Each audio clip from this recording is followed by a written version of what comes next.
Syndicate করতে করতে না আমাদের অভ্যাস হয়ে গেছে। এটা এত সহজে পরিবর্তন করা যাবে।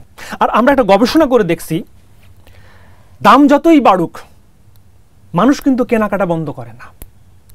তারা ফেসবুকে বিভিন্ন কথাবার্তা বলে, বিভিন্ন ছবি দেয়, টিভি ক্যামেরার সামনে অনেক দুঃখের কথা বলে, অভাবের কথা বলে, কষ্টের কথা বলে, কিন্তু কেনাকাটা কিন্তু তাদের বন্ধ হয় না। তো মানুষ যদি কিনে, আমরা তাহলে বিক্রি করবো না কেন?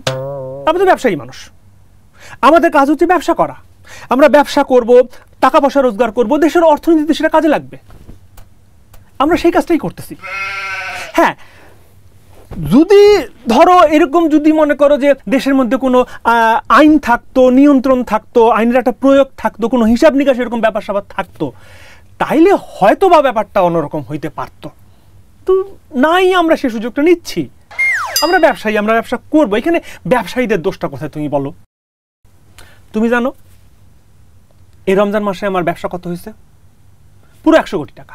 শোনো, তোমার একটা কথা বলি, দেশের মানুষ, জনগণ যদি দাম বাড়লে কেনাকাটা না করতো, তাহলে কি আমরা সিন্ডিকেট করতে পারতাম?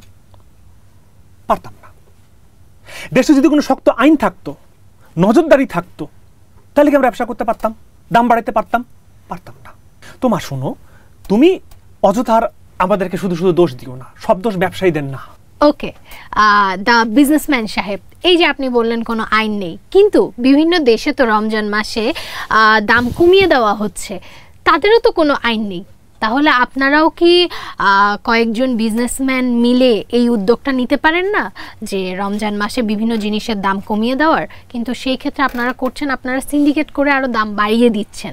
তাহলে আপনারা কি বিবেক, নৈতিকতা, রাষ্ট্র, সমাজ কোনো কিছুর পরোয়া করছেন না, শুধু টাকা ছাড়া? তুমি কিন্তু এখন আমার মেজাজ খারাপ করতেছো। এগুলো কি ধরনের প্রশ্ন? এগুলো কেন করতেছো এই ধরনের প্রশ্ন? অদ্ভুত আজীব সব প্রশ্ন, ডিসগাস্টিং সব প্রশ্ন। এসব কোনো অর্থ হয়? আমাকে এভাবে ডেকে নিয়ে এসে তুমি এসব কি ধরনের সব প্রশ্ন করতেছো? কেউ কখনো আমাকে এরকম প্রশ্ন করার সাহস পায়নি। তোমাদের অনুষ্ঠানে আমি থাকবো না, এটা এখানে থাকা যায় না। বসেন বসেন বসেন বসেন বসেন। আপনি প্রশ্নের উত্তর না দিয়ে এখান থেকে যেতে পারবেন না। লজিক্যাল সত্য প্রশ্ন করেছি, যেটা কখনো কেউ করেনি, করবেও না। আর আপনি যদি উত্তর না দেন, আপনার যেগুলো সত্য কথা মনে আছে আপনি আমাদেরকে বলে ফেলেন। উত্তর না দিলে কিন্তু আপনি যেতে পারবেন না। টাকা ছাড়া আমি আসলে কিছু বুঝি না। আমি সবকিছু টাকার জন্য করি। শুধু আমি না, টাকা ছাড়া কেউই কোনো কিছু বোঝে না। সবাই টাকার জন্য শুধু হাঁ হয়ে থাকে চারদিকে। ঘুষ না দিলে এই দেশে একটা কাজও হয় না। আমরা ঠিকমতো ব্যবসা করতে পারি না। যখন আমি অভাবে পড়ি তখন আমি সিন্ডিকেট করে দাম বাড়ায় দিই। কি করব? এই সমাজ, এই রাষ্ট্র, এই দেশ আমাকে তো এমনি এমনি টাকা দিবে না। আমার তো টাকার প্রয়োজন আছে। আমার ব্যাংক লোন আছে, আমার ওর কাছে বিভিন্ন ধরনের ঋণ আছে, আমার একটা পরিবার আছে, তার খরচ আছে, আমার নিজের একটা বিলাসী জীবন আছে। এগুলো খরচ তো আমাকে বহন করতে হবে। যদি আমি সিন্ডিকেট করে দাম না বাড়াই, এগুলো আমি চালাবো কিভাবে? এই ব্যাপারটা তো আপনাকে বুঝতে হবে। তাই বলে আপনাদের যখন মন চাই, যেভাবে মন চাই আপনারা দাম বাড়াই দিবেন?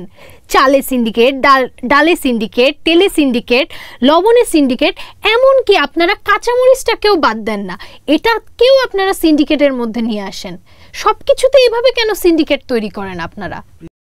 পৃথিবীর আর কোনো দেশে কি এমন আছে? আমাদের আশেপাশের দেশগুলোতে দেখুন, সেখানে তারা 1-2 টাকা বাড়াতে গেলেও তারা খুব ভেবেচিন্তে বাড়ায়, আর বাড়ায় ফেললেও তাদের খবর হয়ে যায়।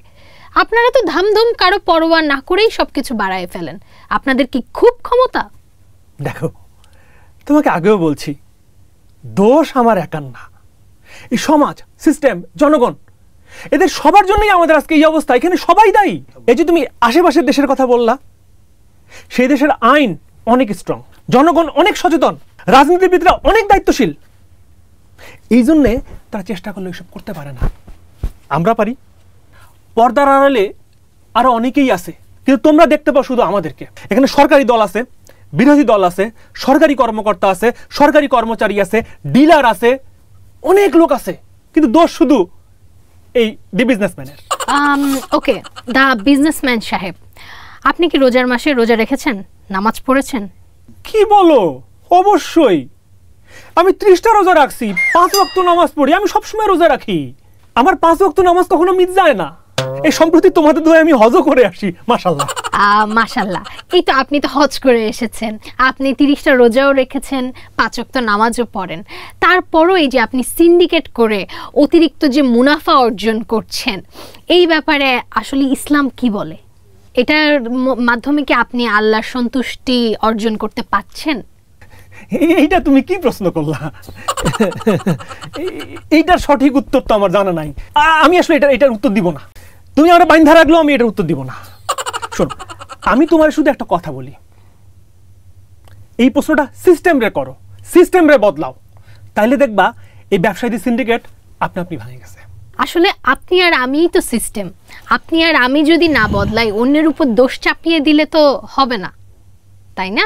বাস্তব দুনিয়াতে এরকম অনেক সৎ ব্যবসায়ী আছে যারা আপনার মতো সমস্যা ফেস করে যাচ্ছে, কিন্তু তারপরও তারা সৎভাবে ব্যবসা করছে, কারণ জানে তারা যে উপরে একজনের কাছে সবকিছু জবাবদিহি দিতে হবে।